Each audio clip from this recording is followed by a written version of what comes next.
What's the $1 million strategy that only cost $1?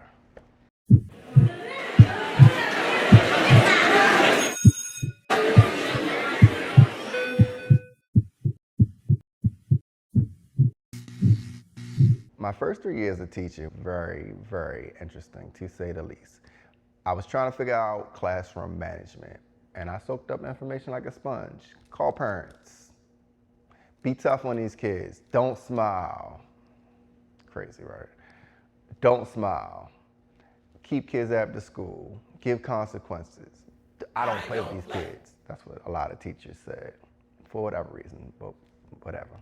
But I tried these strategies. I tried to call parents. A lot of times the phone numbers were not working. When the numbers did work, a lot of times the kids seeking attention still would be seeking attention, negative attention, positive attention. They just wanted attention. I would visit homes at times for some of the parents whose numbers weren't working. And sometimes they weren't home. Sometimes the kids were just playing in the streets till 5 or 8 or whatever the parents got home. Sometimes there was a person who in the community who was the babysitter who was probably no older than some of the students.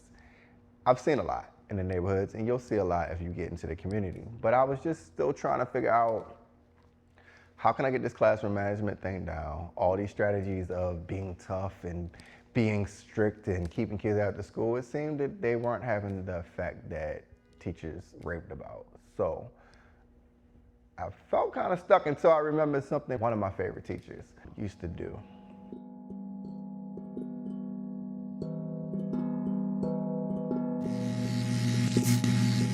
By my 4th year teaching, I discovered a hack, a cheat code, the ultimate teaching strategy. I went back and got my master's degree from NYU, and it cost me $42,000. But this strategy cost less than a penny. And it's simple. Anybody can do it. The hack, the code, the super simple strategy, it's an index card. Yes, 100 in a pack for around $1. It was less than $1 back in my day. So you have 100 index cards. What are you going to do with these cards? Well, I'm glad you asked. You're going to, one, give them out the first day of school, if at all possible, or the first day of your class. If it's, you switch kids every semester.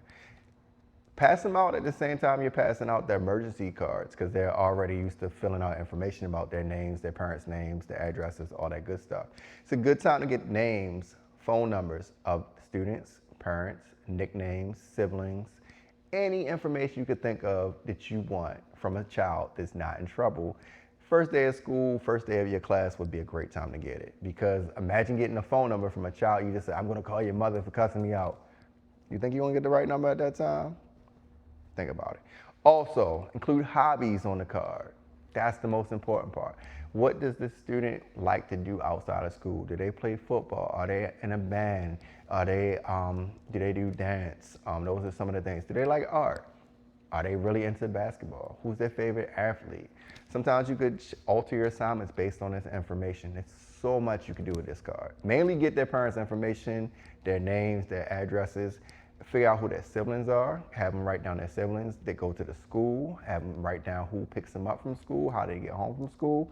All the information is going to be extremely vital, because you can now incentivize that information.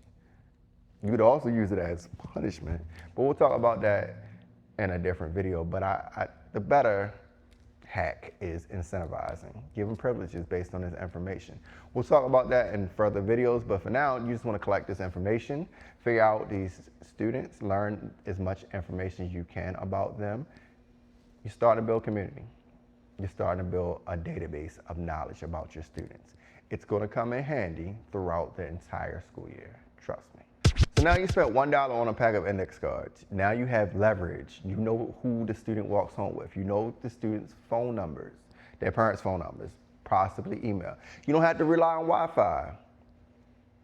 You don't have to rely on Wi-Fi. You know how shaky school Wi-Fi can be, at least in districts I worked in. You don't need that. You have the number written right down. You could call it, you could text it at any time. You have the correct number because you collected this information when a child is not in trouble. You have this new database of all this good information, and what are you going to do with it? It's cost efficient. You've spent barely a penny per child. What are you going to do with this information? Whatever you want. It's the key to all your disciplinary problems. So now you have this database of information with students' name, their parents' names, their phone numbers, their hobbies. You can pull these cards at any time. You can even use these cards to randomly call on students. If you want to not call on students just with their hands up, if you want to randomly call so everyone's paying attention, pull a card. You now have your students' names on them. You use these cards so many different ways, but I'm telling you, the wealth of information that you collect early in the school year when the children are not in trouble, it's going to be so valuable. It's guaranteed to be valuable for you throughout the school year. Collect that information, incentivize that information. The next 3 or 4 videos are probably going to be about how to utilize the information you collected on those cards. So that's my #1 classroom management hack. An information database and a stack of index cards costs $1. That's it. And you can use that information to incentivize. You can use that information to contact parents. You can use that information so many different ways. I have several videos coming up that are going to talk about how I use the information. So just collect that data, make a database of your students' information, and we'll talk about that more in another video. What's your #1 go-to strategy for compliance throughout the year? It costs less than buying a pack of candy. Let's put that contingent on that. What do you think about my index card strategy? Will you try it? Leave a comment, subscribe to the channel if you haven't already done so, and I will see you next video.